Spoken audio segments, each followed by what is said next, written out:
This is my presentation on The Sum of Us by Heather McGee.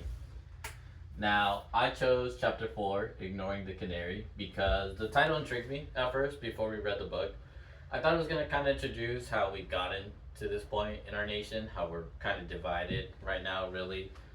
And I thought it was going to like tell us about prejudice and discrimination that we allow in social settings, kind of like, lighthearted prejudice and discrimination that not just myself, but I assume many of my peers face at work, school, even in friend group settings sometimes.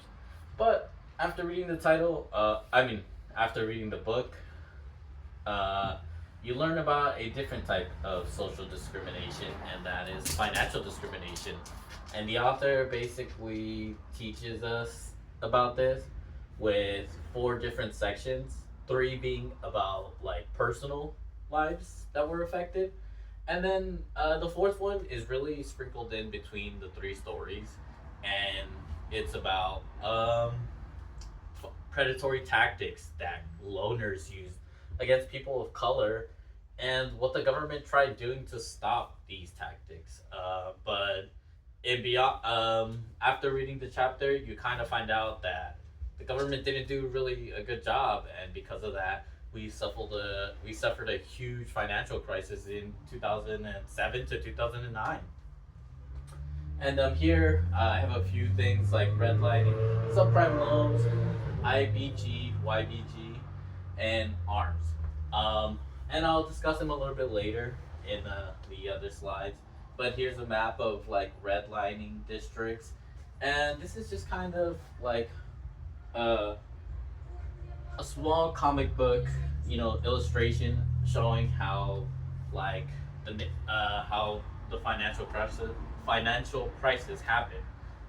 It was just a small domino effect of things that could have been easily preventable had the government, after reading this chapter, you're like shown that the government could have prevented it if they had paid attention to what happened to people of color.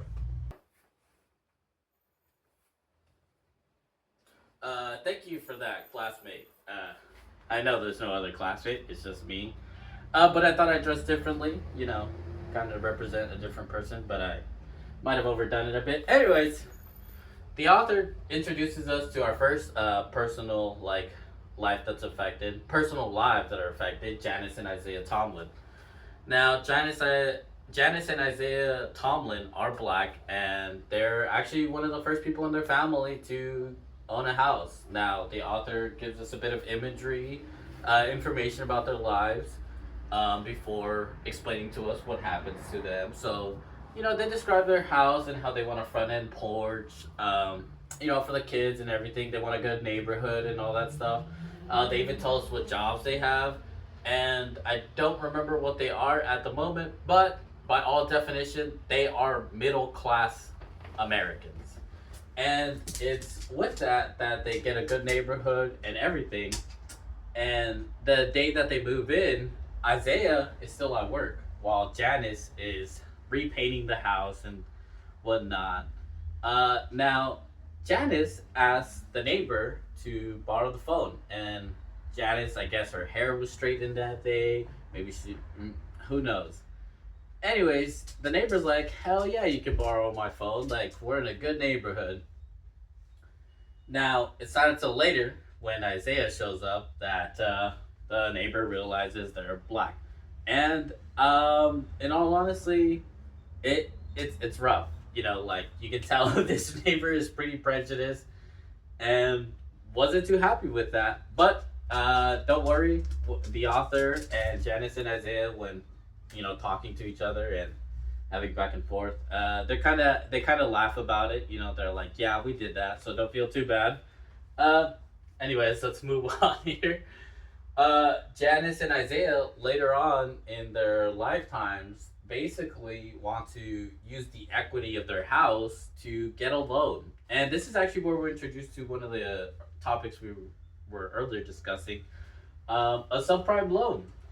Now, a subprime loan is also something called an ARM, adjusted rated rate mortgage, adjusted rated mortgage. Uh, Long story short, they're all loans, realistically. Now, what they don't tell you at the bank, but what Janice, Isaiah, and the author do tell you, is that um, in the not early, but late 90s, a lot of people of color faced financial discrimination. And not just that, banks were like hungry with greed to maximize profit. And they introduced us to subprime loans in which people of color specifically who applied for loans and were able to get a low percentage loan, um, the bank said, you know what, here's this other loan, but we're gonna tell you that it has a high interest rate, and if you miss payments we get to because that's what it is, stealing everything from you. But long story short, the government doesn't see it like that, blah blah blah. We won't get into that too much yet. Anyways, Janice and Isaiah refinanced their home for like outrageous interest rate prices. And it's not until Isaiah gets a lawyer. Now, he doesn't even get the lawyer for this loan. He gets the lawyer because one of his tractors was stolen. And he asked the lawyer, hey, could you take a quick look at this? And that's when this whole investigation of how subprime loans are terrible for people of color with huge interest rates, and they are just exploiting people of color. Honestly, it's really bad. Um, and I didn't write it here, but Janice and Isaiah are actually, because of this, they begin to start the legal process for a huge claim against companies. Like, they are one of the faces for thousands of people of color who were robbed of their homes. And yeah, so that is the first couple that we are introduced to. So the next one is Amy Rogers. Amy Rogers. Amy Rogers is the next American we get to learn about. Now, Amy is married, has 3 kids, 3-bedroom house, and she's a government worker. So things are going pretty well for her. But, life. And she wouldn't be in this book if things were going great. I'm not gonna lie. Sorry about that one. Her husband goes behind her back and gets equity from the house. Total, bad person move right there. Um, not cool at all. Anyways, after that, Amy actually loses her job too. Wow, what a rough start. I'm not gonna lie. And because of that, she tries to sell her home and try to recuperate some losses. And guess what? This is where we find out about another predatory tactic.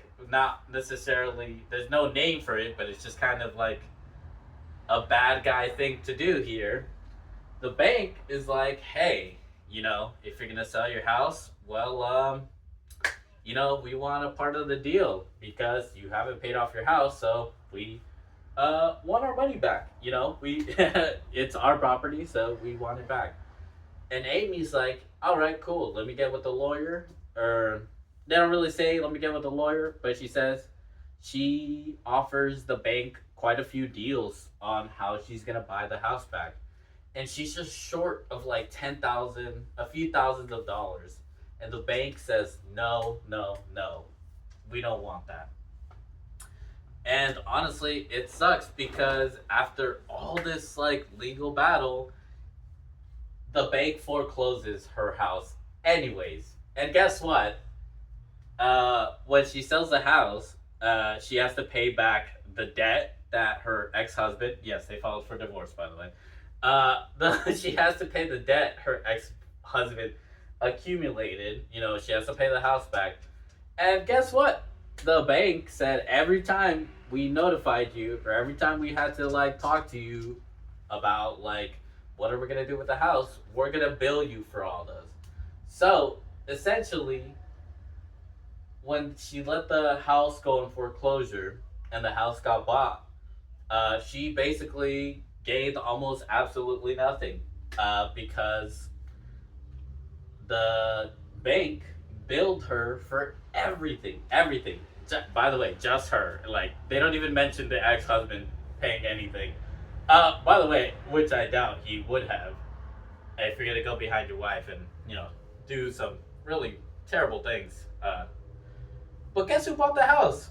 The bank. The bank bought the house from themselves, and you know, and the bank charged her for everything. So that there's not much. There's not much to discuss here. If I'm gonna be honest, we just learned about how the bank is doing this really, really bad people thing to do. And the bank is actually Wells Fargo. And some of you might know Wells Fargo because some of you might use them. But Wells Fargo is notorious for having scandals. I think in 2016 they had like a scandal where they were making fake bank accounts. So Wells Fargo, like it's not that I didn't believe this, but when you read this and you find out it's Wells Fargo, you're kind of like, oof. Like, I mean, it's Wells Fargo. Uh, anyways, that's Amy. All right. Thank you for that one. Christmas theme this time. I know the other one was pretty basic, but I don't have that much. All right. The next one is Susan Parrish, and this is where we actually learn about. I don't have it here in writing, but we learn about IBG YBG. Now that stands for I'll be gone, you'll be gone. Now, before I tell you what it is, Susan Parrish, she's divorced. Lives in her house with her, divorcee, and all their kids are grown up. But together they have a dual income of 100K. By the way, you might not be able to see it, but the date. This is all in 2011, so this is after the financial crisis. But people are still struggling. By the way, they have 100K a year income, 3-story house that they own. But unfortunately, she does get laid off here. Now after the layoff, her and her ex husband realize this is somewhat unsustainable. So they sell their home,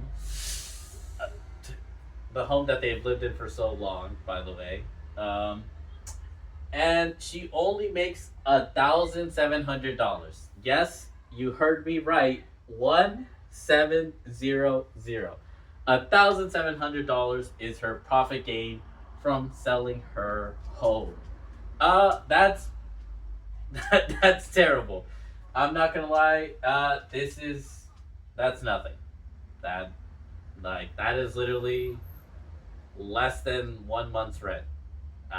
In I believe many places in America. I'm not gonna lie. Not just that. I believe Susan loses her job. Yeah, she goes from. Now they had a dual income of 100K a year. They don't specify how much she makes. So I did a little bit of math for us. Let's say she made 50K of the 100K that year, right? She lost her job, a job in which was paying her 50K, and this is the only number that they give us really, where she specifies that she was making $20,000 less than what she originally was making. So from 50K to 30K is 30,000 is essentially how much she makes, right? Now I did the math for you guys. He went from making $26 an hour to $16 to not even 16 yet, by the way. $15.6 an hour. That's rough. I'm not gonna lie. I have actually lived this from personal experience. I didn't lose my job, but I used to work as a janitor back in like 2019 ish, and that's essentially how much I would make.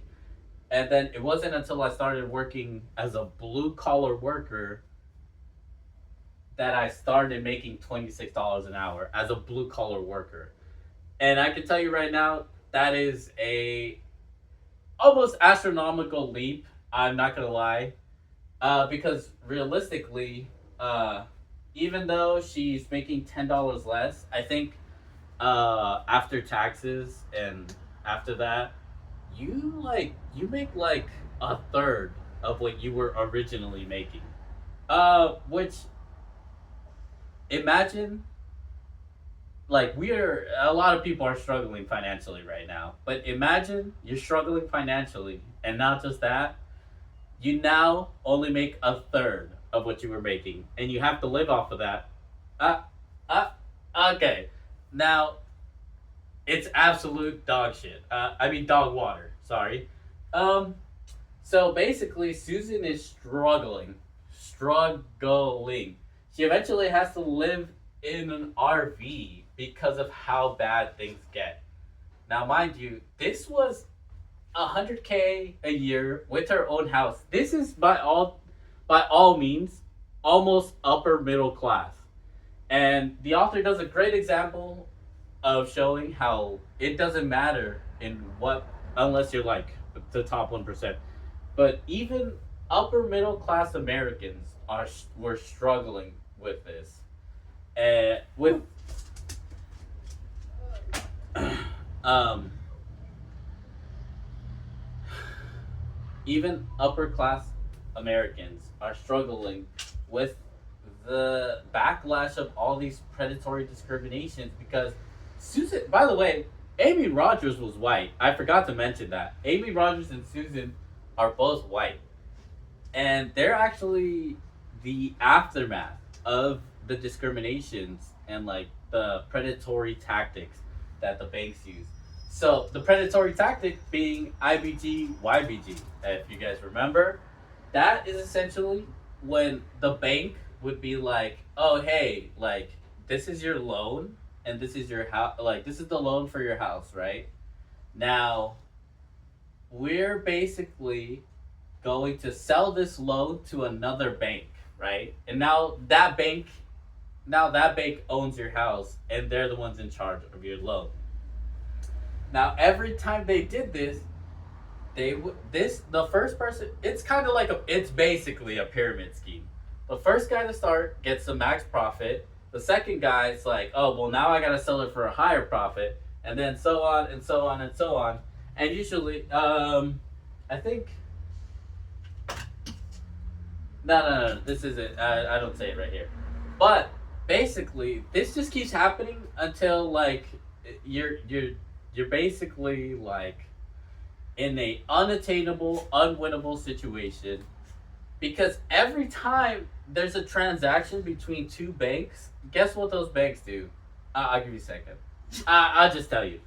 They they increase your interest rate, and every time they sell, they also add whatever they bill you for that transaction. By the way, and that's where IBG YBG. That's how IBG YBG is a predatory tactic. It basically only fed the greedy loners and absolutely destroyed Americans. And I forgot to include this for Janice and Isaiah Tomlin's story, but they win the class action lawsuit, and Janice and Isaiah are able to keep their homes. But that's just Janice and Isaiah Tomlin. That's what happens with Susan. What happens with Amy? Like they're one of the millions to thousands of Americans who do lose their home, all because of this, and it is unfortunate. And that's when we get to the next slide.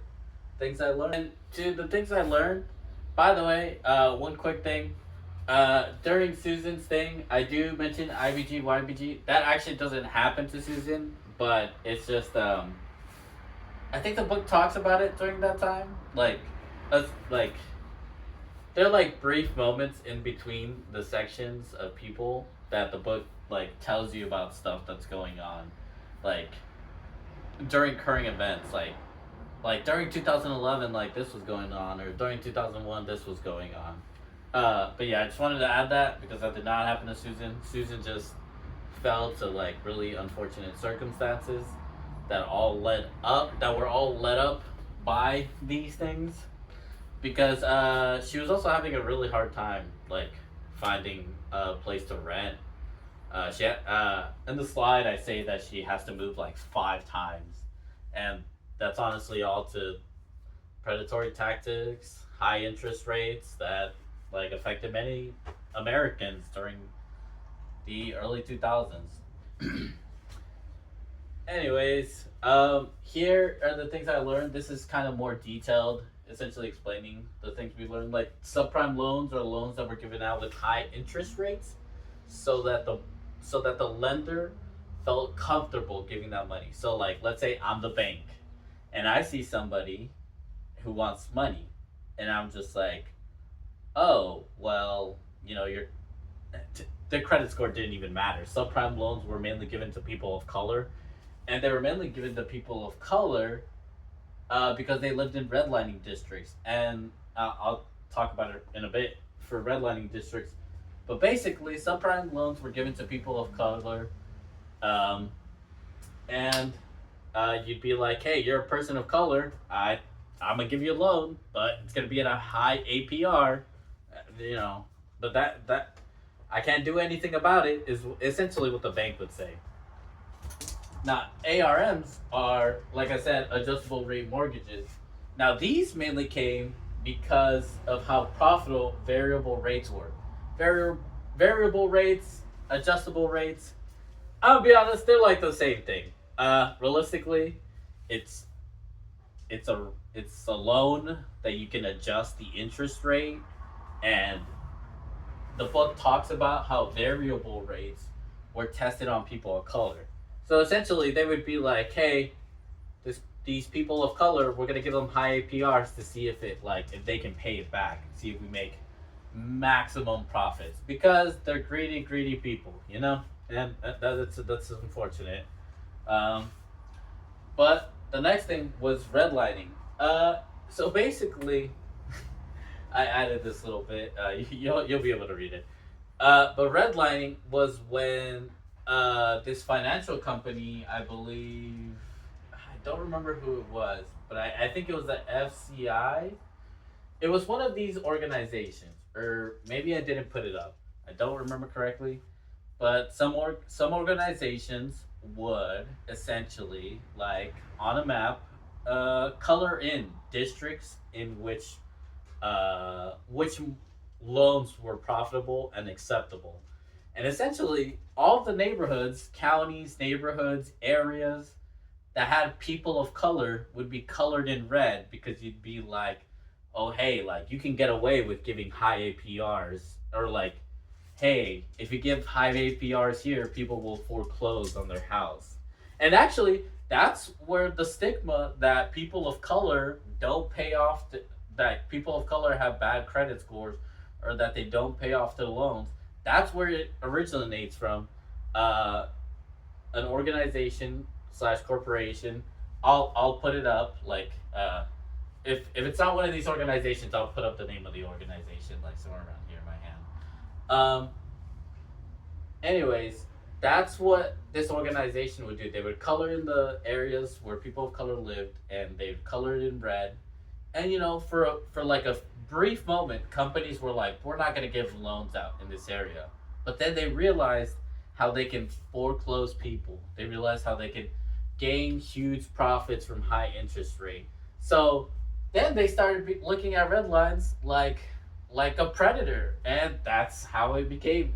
That's why people call them predatory tactics, because it's like you're preying on the weak. They're not weak people, but it's just you're preying on someone who's not as knowledgeable as you are on these things. Because banks would also keep like information, like the Janice and Isaiah Tomlin story.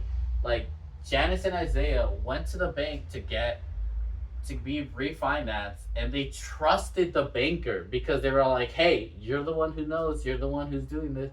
Like, we trust you." And they kept it hidden from them. And it wasn't until a lawyer got involved that they realized that they were being taken advantage of. And then IBG YBG is something I already explained to you guys. So yeah. These are honorable mentions. When reading the book, you kind of learn about all these organizations. Now, these bottom four, these are like government. Uh, these are like government organizations and things that the government did to help not just people of color, but Americans with these predatory tactics.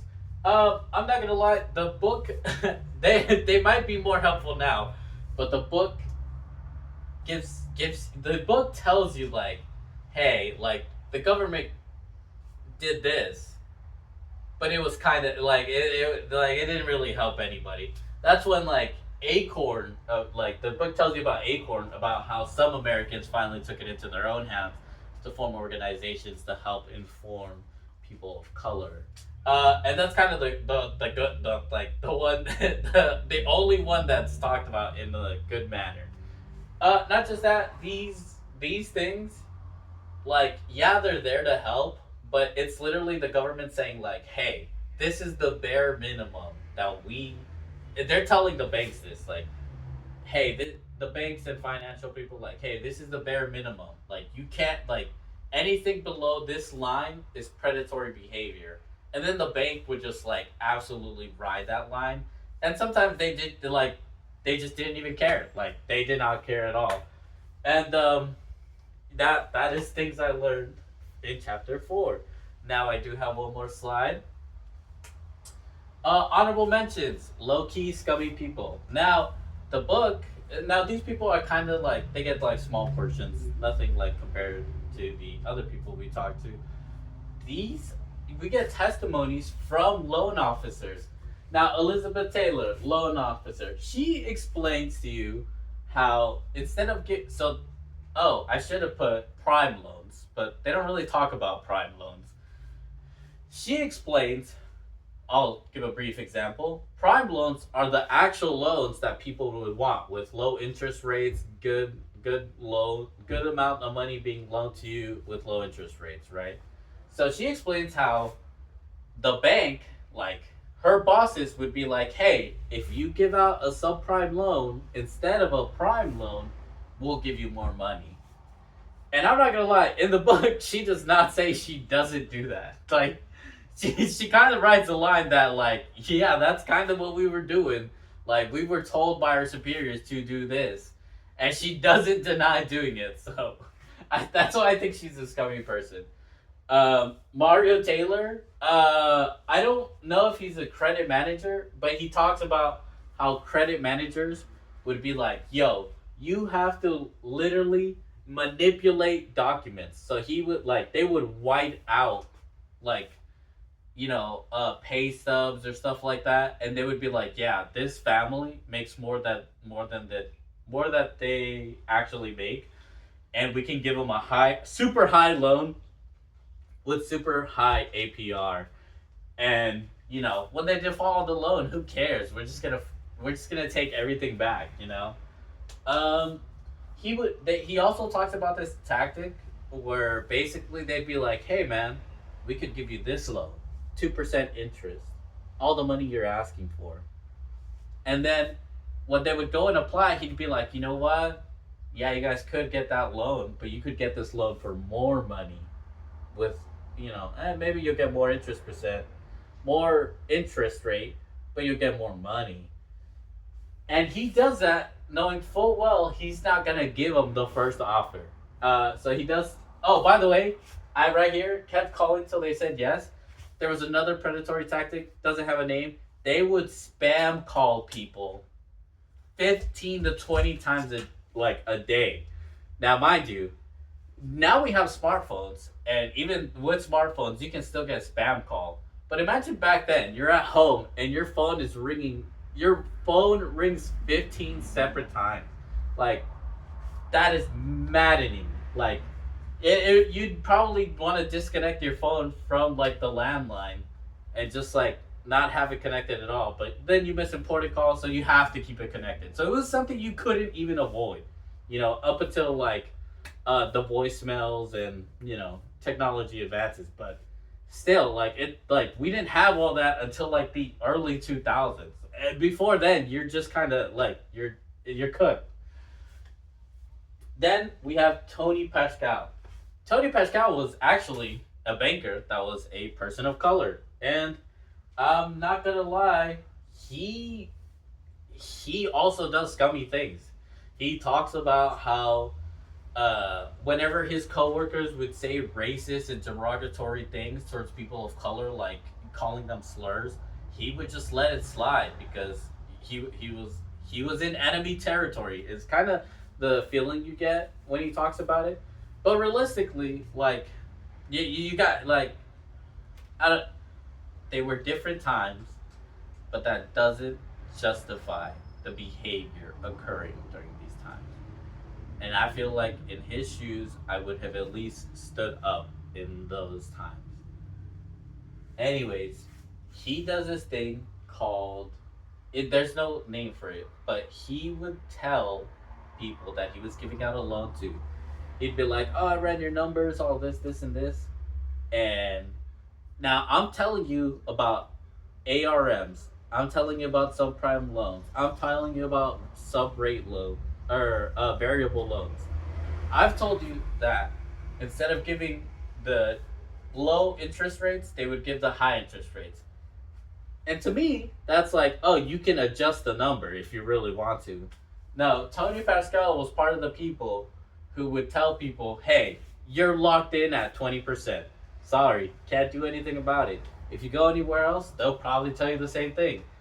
And that is why he is part of the scummy behavior because these three people, regardless, indulged in this predatory behavior where they gave massive amounts of wealth. Because when they talk about it, none of them like say that they didn't do it. It's like a borderline thing where like, like, oh hey, did you sneak out? It's like, no, I didn't, but I mean, yes, I did. And it's like, no, man, come on, like, come on, man. Um, and I just thought I should mention this, even though they only get like one paragraph each. Uh, I think it's I think it's good to put names to people who do bad things. Uh, so yeah, and that's actually my presentation. Thank you.